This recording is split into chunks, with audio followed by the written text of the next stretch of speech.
And now, making their way into the arena, hailing from the great pro wrestling state of Massachusetts, they are the hosts of the Top of the Cage podcast.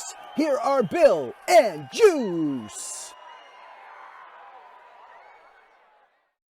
When you look at three wrestlers within the world of professional wrestling now that are at the top of their game, I think of Death Triangle within AEW.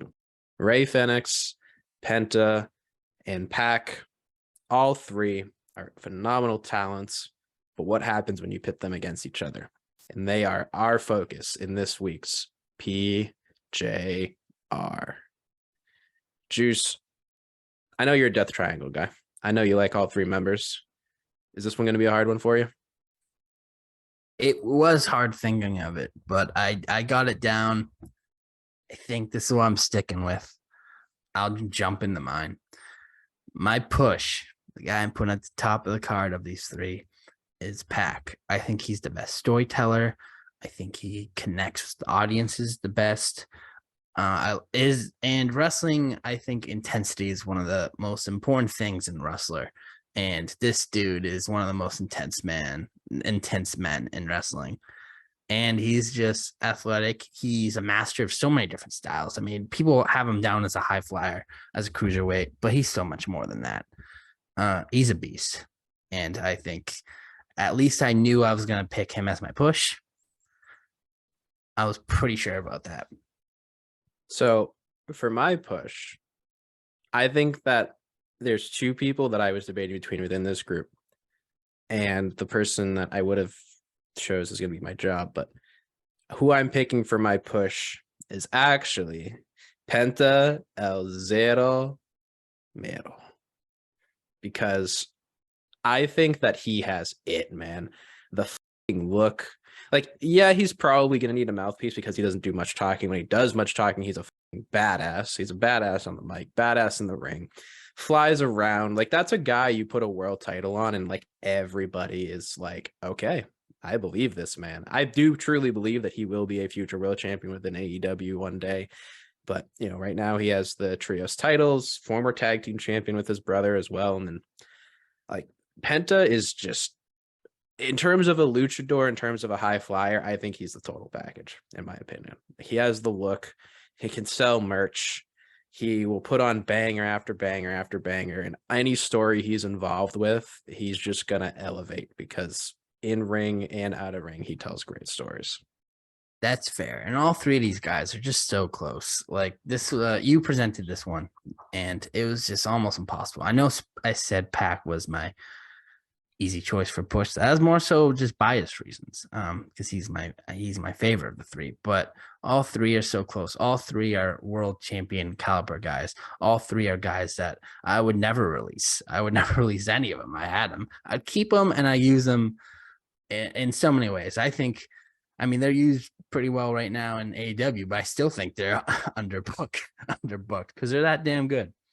My job for this is so hard because I think after Pac, my favorite is Penta, but I'm jobbing Rey Fenix because I think in AEW alone, I think across everywhere they've been, Penta has put more top class matches.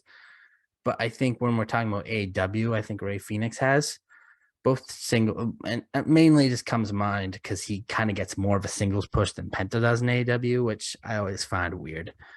That's part of why I said the little underbooked at times kind of thing, because I feel like Penta, his singles run in AEW is kind of limited. But going back on topic, Rey Fenix is my job here. I think he's a great gatekeeper to get to the next level. He's the perfect guy to test the guy to see if they're ready to be upper carder. Because, like I said, they're all upper carders.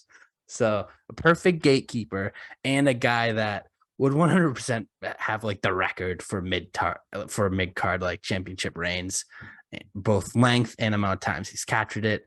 This guy would.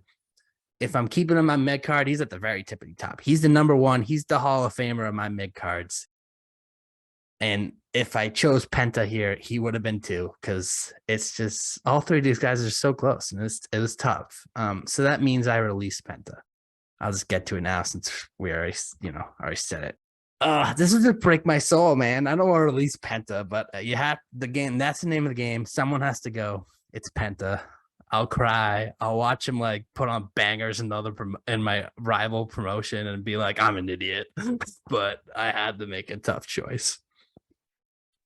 So I actually am going to be jobbing Pac here. I think Pac is amazing. Don't get me wrong. No shade, no harm, no anything to Pac.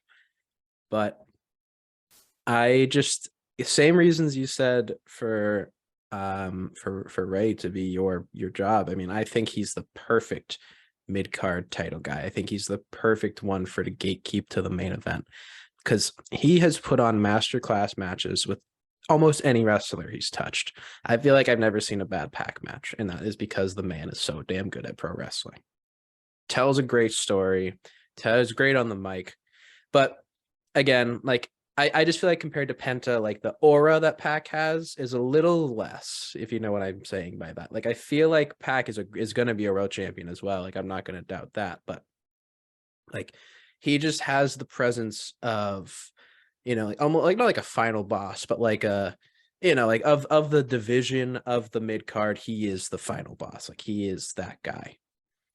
And that leads me to having Rey Fenix be my release. Same thing as you. He's just going to go. But I'm going to be honest and say that out of the three, I feel like character-wise and like storyline-wise, I've never been drawn to Rey comparatively to the other two. Like, I feel like if I were to have the choice of the three being world champions, like one after the other, I might have Rey either go first or second. I don't want him to be last because I feel like the last would be like the biggest blow-off one. But like, I don't know. Like there's just something about him. I don't know if it's like the look compared to Penta, because Penta is just like dark, mysterious, badass looking, and we all know that that's what I am drawn to. Or if it's just, like Pac has the little bit more size to him, and Rey is like a little bit skinnier, and obviously he's a luchador, so he flies around the ring. But I don't know. I'm gonna be sad seeing him go regardless. But I feel like for me personally, there's just a little bit more appeal of both Pac and Penta than there is to Rey. That's fair. I just think from an in-ring standpoint, I always kind of consider him higher than Penta. And I do think it seems like he can speak a little bit more better English than Penta. And if I'm running a promotion, it's American based, and it's mainly I'm reaching my target audience, mainly English speaking. I mean, of course, I want people in India and other countries to watch, and Mexico and all over the world. But when we're doing promos, we're doing stories, like it's gonna be more like American culture, like influences and promos, and like That's what a good manager's for. Yeah, true. But I also kind of want a guy who can stand on his own without a manager, because I do like managers, and I don't have too many. And I don't know. I don't know, man. I like Penta's look. I do, and I do think he's very good. But when you say like the it and the aura, that's something that I feel like he's the type of character where I can see a lot of people doing that. I don't think he's a one of one. I do think Pac's a one of one. I don't think. I mean, we see similar characters, but not the way that he does it. I think he's very unique. It's really tough to be that aggressive, intense guy, but then be a high flyer. That's very rare, in my opinion.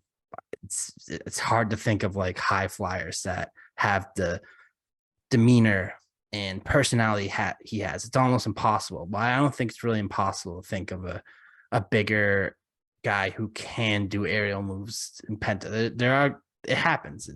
Keith Lee's like that. He can do aerial moves, and if I could put a mask on him and paint the bottom of his face, I think he could connect the same way, to be perfectly honest. The only difference is he can talk. I don't know if I'd agree with you there, but that's the beauty of the PJR. We agree to disagree. And you can let us know in the comments what you think about this week's PJR push job release in the comments below, as well as you can let us know on social media. The links are below, but Juice, where can the people find us? You go to Twitter, put your caps locks on, capital T, capital O, capital T, capital C, _ capital P, lowercase o, lowercase d, on Instagram, TOTC TOTC_POD. Yes, and as we come crashing down to the mat on this YouTube video for Top of the Cage, I want to thank you all again so much for tuning in. Make sure you guys are liking, rating, and subscribing. And of course, as always, we will catch you next time.